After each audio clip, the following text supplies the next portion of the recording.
Today I'm building a cutting board for a friend. This cutting board is probably a little bit thicker and bigger than your average one, but it's designed to sit on your kitchen bench, and it just gives you that little bit extra space to cut up several ingredients. Got a couple of species of Australian hardwoods here to choose from. I've got a coachwood, got some spotted gum, some ironbark, a bit of Vic ash, or the Tassie oak. Also, we've got some red gum, some blackwood, and some yellow gum here. So I'm going to have to just marry up which timbers will suit best as far as colour distinction and that goes. And yeah, so for this project, I'm using good old Aussie hardwood.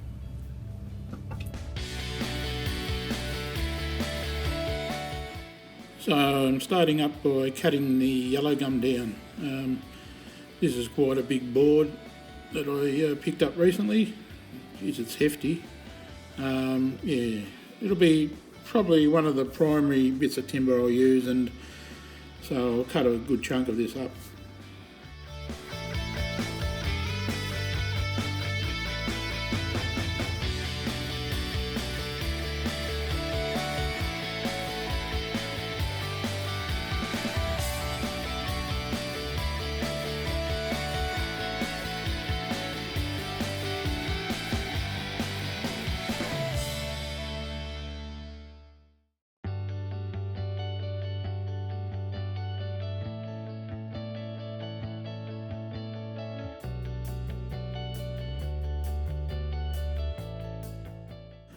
Yeah, one of the projects I need to do is make myself a track saw, because, well, this method works, but a track saw will be a little bit handier, I think.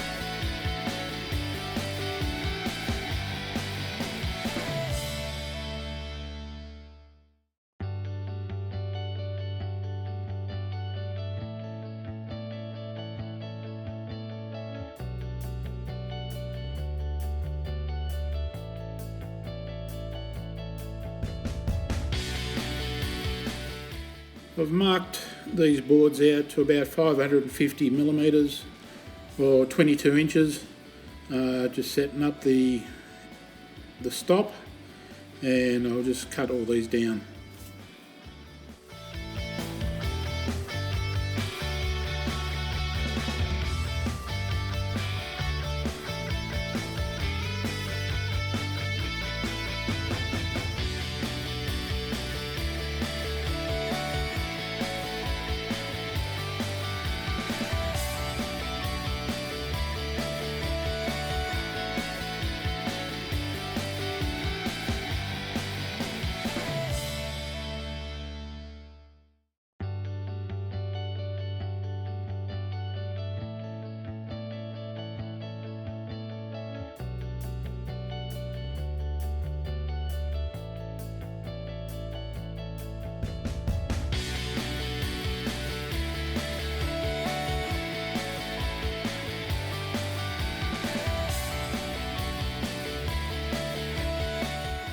So as it goes with some of these things, a little bit of a approximation tends to work out the best result in the end. I'm cutting down a lot of these to sizes I think will be conducive to match up, you know, to highlight the best elements of the particular timbers I choose.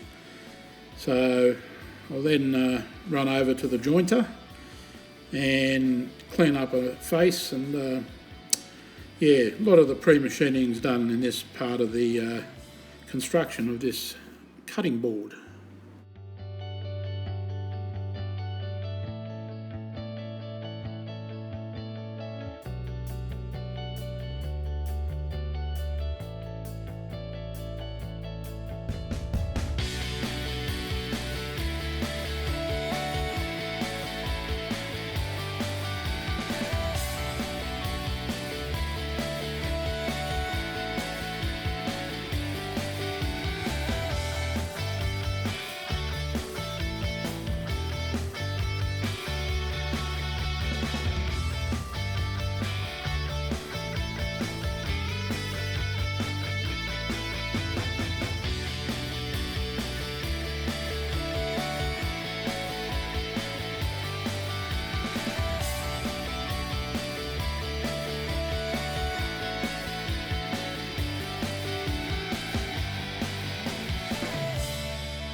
So we've done a little bit of machining now, and the timbers are starting to give us a little bit more of a reveal, and we see some of the nice characteristics that come out in the particular wood that we have here. Yes, as we can see here, this is the yellow gum. It's got a nice light texture. Looks alright. It's a beefy bit of wood, that. This is a coach wood. I suppose it's a little bit similar in appearance to, say, mountain ash, Tassie oak, but it's quite funny when you're machining. You have a different fragrance coming through in the timbers. I'm not recommending that you go sniffing all the loose particles in the air, but it does give a little bit of an aroma. So at times you do capture a little bit of that, and it's nice. It's like sitting around a campfire when you put a couple of logs on, and that's magnificent as well. Here we've got the iron bark. I sourced this locally from a mill nearby to where I live. This is a beautiful wood. It's very dense, but it's got a lovely character and nice appealing sort of a shade to it. So here's the spotted gum. Spotted gum is a very nice wood too. It's they use it a lot in flooring and timber decking here in Australia. So that's a nice one to look out for. Now probably one of my favourites. This is the red gum. This is pretty unique to southern Australia. Sort of grows around that border region, New South Wales, Victoria, and south of there. So once you machine this up, it's got a beautiful, dark, rich, sort of nearly burgundy flavour to it. It's if I was a chef, I'd say this is just very French, but it's not.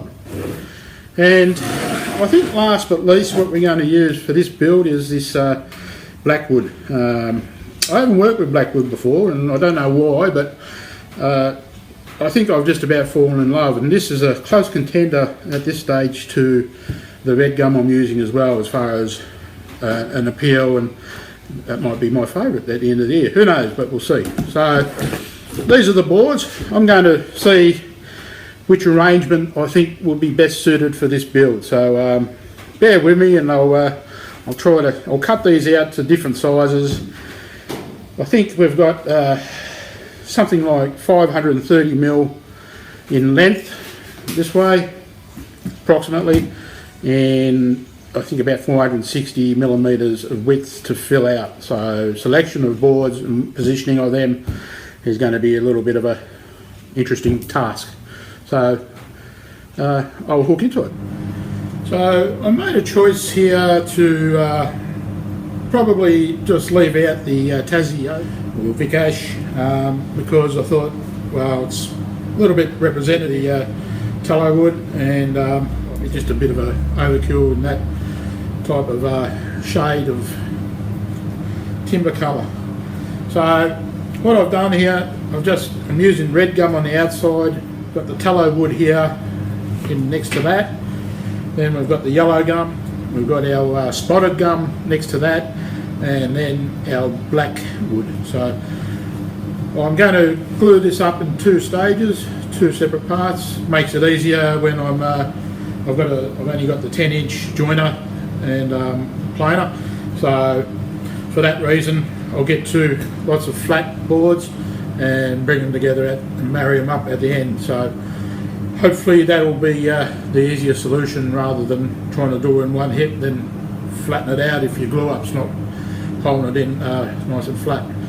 Anyway, so let's glue these up and see how it comes up.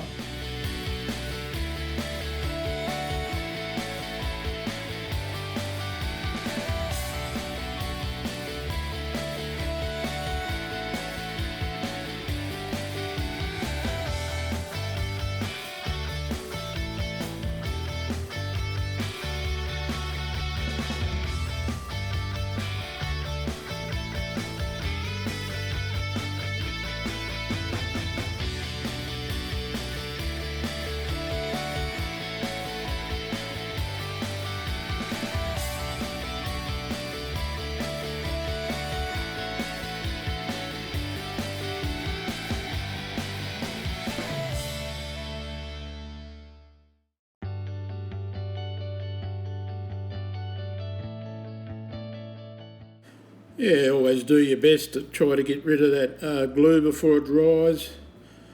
It's not a catastrophe if you don't. You can always hit it with a chisel after it's dried up and just scrape it off. And then we go back over to the jointer. So I'm just flattening these out. It's not too much, it wasn't too bad a glue up, this one. And I'm also going to run them through the planer and get two consistent thicknesses, so hopefully it makes for a good glue up for the final stage of this project.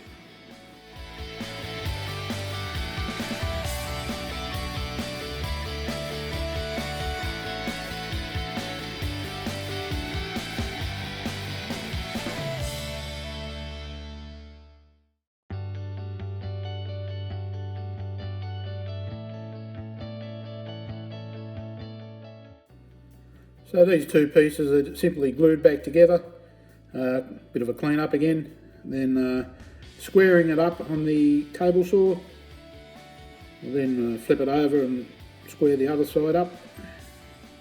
Feels good, nearly getting to the end of a build. So for the bottom I'm putting a chamfer, and for the top it'll be a round over bit.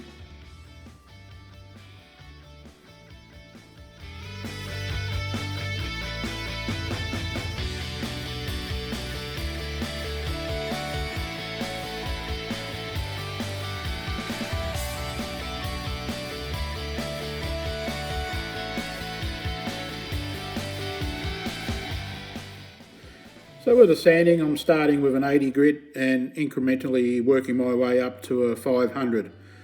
This generally gives you a pretty smooth surface when you're finished. So the overall sizing for this cutting board is 530mm in length, just under 21 inches. It's at a width of 420mm or 16.5 inches, and the thickness is 26mm, bit over an inch.